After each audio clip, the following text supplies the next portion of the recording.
Sejam bem-vindos a mais uma leitura bíblica. Hoje estaremos lendo Romanos, capítulo número 4, 5, 6 e 7. Romanos, capítulo 4, 5, 6 e 7. Romanos, capítulo 4. O exemplo de Abraão. Então, o que é que podemos dizer de Abraão, o antepassado de nossa raça? O que foi que ele conseguiu? Se foi por causa das coisas que ele fez que Deus o aceitou, então ele teria motivo para se orgulhar, mas não para se orgulhar diante de Deus. Pois o que é que as Escrituras Sagradas dizem? Elas dizem: Abraão creu em Deus, e por isso Deus o aceitou. O salário que o trabalhador recebe não é um presente, mas é o pagamento, a que ele tem direito por causa do trabalho que fez. Porém, a pessoa que não põe a sua esperança nas coisas que faz, mas simplesmente crê em Deus, é a fé dessa pessoa que faz com que ela seja aceita por Deus. O que Deus trata o culpado como se ele fosse inocente. E isso foi o que Davi queria dizer quando falou da felicidade daqueles que Deus aceita, sem levar em conta o que eles fazem. Davi disse: Feliz aquele cujas maldades Deus perdoa, e cujos pecados ele apaga. Feliz aquele que o Senhor não acusa de cometer pecado. Será que essa felicidade que Davi falou existe somente para os que são circuncidados? É claro que não. Ela existe também para os que não são circuncidados, pois já citamos as Escrituras Sagradas que dizem: Abraão creu em Deus e por isso Deus o aceitou. Quem foi que isso aconteceu? Quando foi que isso aconteceu? Foi antes ou depois de Abraão ser circuncidado? Foi antes e não depois. Ele foi circuncidado mais tarde, e a sua circuncisão foi um sinal para provar que Deus aceitou Abraão porque ele tinha fé.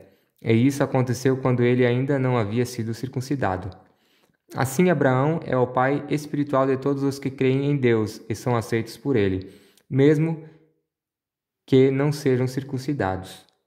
Ele é também o pai dos que são circuncidados, não apenas porque são circuncidados, mas porque vivem a mesma vida de fé que Abraão, o nosso pai, viveu antes de ter sido circuncidado. Promessa e fé. Deus prometeu a Abraão e aos seus descendentes que o mundo ia pertencer a eles. Essa promessa foi feita não porque Abraão tinha obedecido à lei, mas porque ele havia crido em Deus e havia sido aceito por ele. Pois se aqueles que obedecem à lei vão receber o que Deus prometeu, então a fé é inútil e a promessa de Deus não tem valor. Pois a lei traz o castigo de Deus, mas onde não existe lei, também não existe desobediência à lei. Portanto, a promessa de Deus depende da fé, a fim de que a promessa seja garantida como presente de Deus a todos os descendentes de Abraão. Ela não é somente para os que obedecem à lei, mas também para os que creem em Deus como Abraão creu, pois ele é o pai espiritual de todos nós. Como dizem as Escrituras Sagradas: Eu fiz de você o pai de muitas nações. Assim a promessa depende de Deus, em quem Abraão creu, o Deus que ressuscita os mortos e faz com que exista o que não existia. Abraão teve fé e esperança, mesmo quando não havia motivo para ter esperança, e por isso ele se tornou o pai de muitas nações. Como dizem as Escrituras, os seus descendentes serão muitos. Abraão tinha quase 100 anos, mas, mesmo quando ele pensou a respeito do seu corpo, que já estava como morto, ou quando se lembrou que Sara não podia ter filhos, a sua fé não enfraqueceu. Abraão não perdeu a fé, nem duvidou da promessa de Deus. A sua fé o encheu de poder e ele louvou a Deus, porque tinha toda a certeza de que Deus podia fazer o que havia prometido. Por isso, Abraão, por meio da fé, foi aceito por Deus.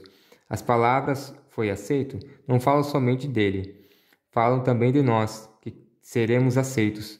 nós, os que cremos em Deus, o qual ressuscitou Jesus, o nosso Senhor. Jesus foi entregue para morrer por causa dos nossos pecados e foi ressuscitado a fim de que nós fôssemos aceitos por Deus.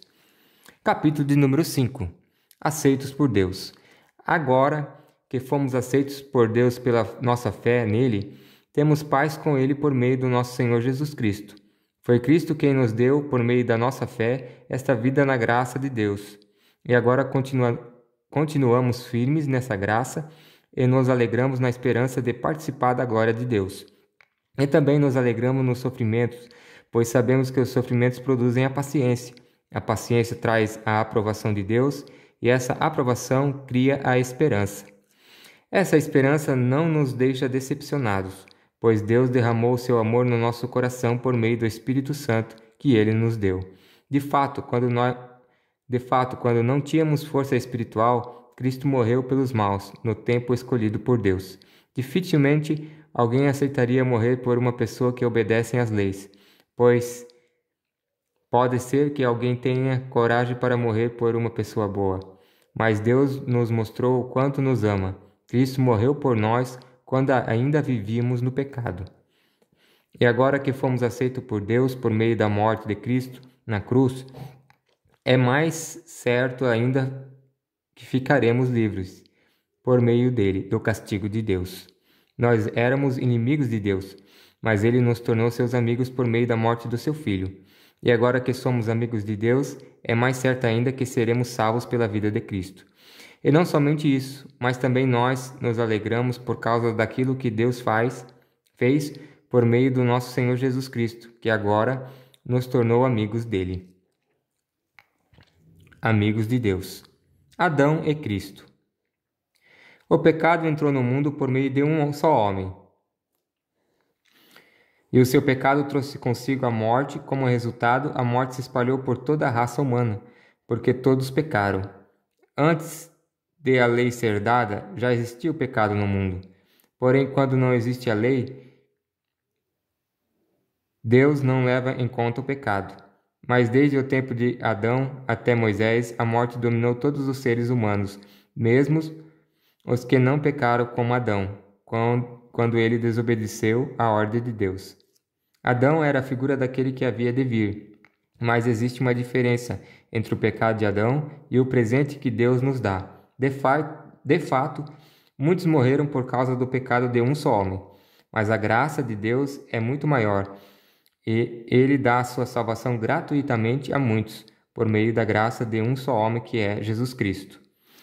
E existe uma diferença entre aquilo que Deus dá e o pecado de um só homem, porque no caso do pecado, a condenação vem por causa de um só pecado. Porém, no caso da salvação, Deus perdoa os que têm cometido muitos pecados, embora não mereçam esse perdão. É verdade que, por causa de um só homem e por meio do seu pecado, a morte começou a dominar a raça humana. Mas o resultado do que foi feito por um só homem, Jesus Cristo, é muito maior, e todos aqueles que Deus aceita e que recebem como presente a sua imensa graça reinarão na nova vida por meio de Cristo.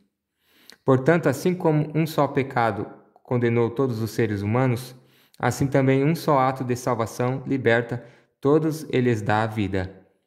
E, assim como muitos seres humanos se tornaram pecadores por causa da desobediência de um só homem, assim também muitos serão aceitos por Deus por causa da obediência de um só homem. A lei veio para aumentar o mal, mas onde aumentou o pecado, a graça de Deus aumentou muito mais ainda. E isso aconteceu a fim de que, assim como o pecado dominou e trouxe a morte, assim também a graça de Deus, que o leve a aceitar as pessoas, dominasse e trouxesse a vida eterna. Essa vida é nossa por meio do nosso Senhor Jesus Cristo. Capítulo de número 6. A nova vida em Cristo. Portanto, o que vamos dizer? Será que devemos continuar vivendo no pecado para que a graça de Deus aumente ainda mais? É claro que não. Nós já morremos para o pecado. Então, como podemos continuar vivendo nele? Com certeza, vocês sabem que quando fomos batizados para ficarmos unidos com Cristo Jesus, fomos batizados para ficarmos unidos também com a sua morte. Assim, quando fomos batizados, fomos sepultados com ele, por termos morrido junto com ele. É isso para que, assim como Cristo foi ressuscitado pelo poder glorioso do Pai, assim também nós vivamos uma vida nova. Pois se fomos unidos com Ele por uma morte igual à dele, assim também seremos unidos com Ele por uma ressurreição igual à dele. Pois sabemos que a nossa velha natureza pecadora já foi morta com Cristo na cruz, a fim de que o nosso eu, pecador, fosse morto, e assim não sejamos mais escravos do pecado. Pois quem morre fica livre do poder do pecado. Se já morremos com Cristo, cremos que também viveremos com Ele. Sabemos que Cristo foi ressuscitado e nunca mais morrerá, pois a morte não tem mais poder sobre ele. A sua morte foi uma morte para o pecado e valeu de uma vez por todas. E a vida que ele vive agora é uma vida para Deus. Assim também, vocês devem se considerar mortos para o pecado, mas por estarem unidos com Cristo devem se considerar vivos para Deus. Portanto, não deixe que o pecado domine o corpo mortal de vocês e façam com que vocês obedeçam aos desejos pecaminosos da natureza humana. E também não entreguem nenhuma parte do corpo de vocês ao pecado, para que ele a use a fim de fazer o que é mal. Pelo contrário, como pessoas que foram trazidas da morte para a vida, entregue-se completamente a Deus, para que ele use vocês a fim de fazerem o que é direito. O pecado não dominará vocês, pois vocês não são mais controlados pela lei, mas pela graça de Deus. Escravos de Deus.